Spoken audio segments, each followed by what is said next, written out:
J'ai vécu seul, sans personne avec qui parler véritablement. Jusqu'à une panne dans le désert du Sahara il y a 6 ans. Quelque chose s'était cassé dans mon moteur, et comme je n'avais avec moi ni mécanicien ni passager, je me préparais à essayer de réussir tout seul une réparation difficile. C'était pour moi une question de vie ou de mort.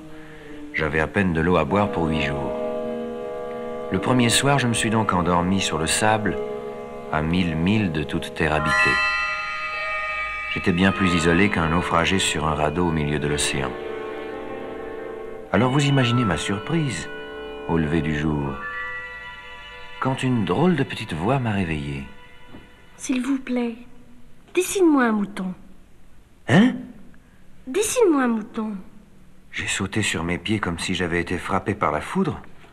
J'ai bien frotté mes yeux, j'ai bien regardé. Et j'ai vu un petit bonhomme tout à fait extraordinaire qui me considérait gravement. Il ne semblait ni égaré, ni mort de faim, ni mort de fatigue, ni mort de soif, ni mort de peur. Il n'avait en rien l'apparence d'un enfant perdu au milieu du désert, à 1000 milles de toute région habitée. Mais qu'est-ce que tu fais là? S'il vous plaît, dessine-moi un mouton. Quand le mystère est trop impressionnant, on n'ose pas désobéir.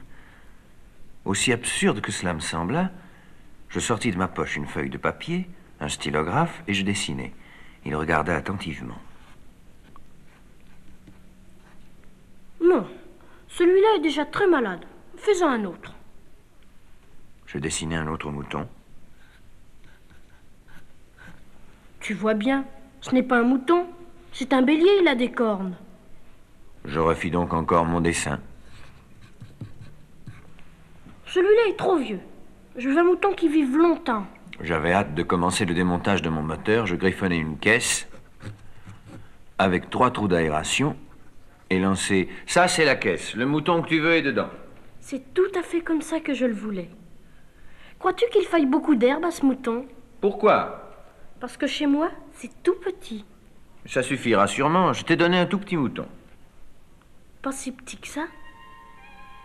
Tiens, il s'est endormi. Et c'est ainsi que je fis la connaissance du petit prince.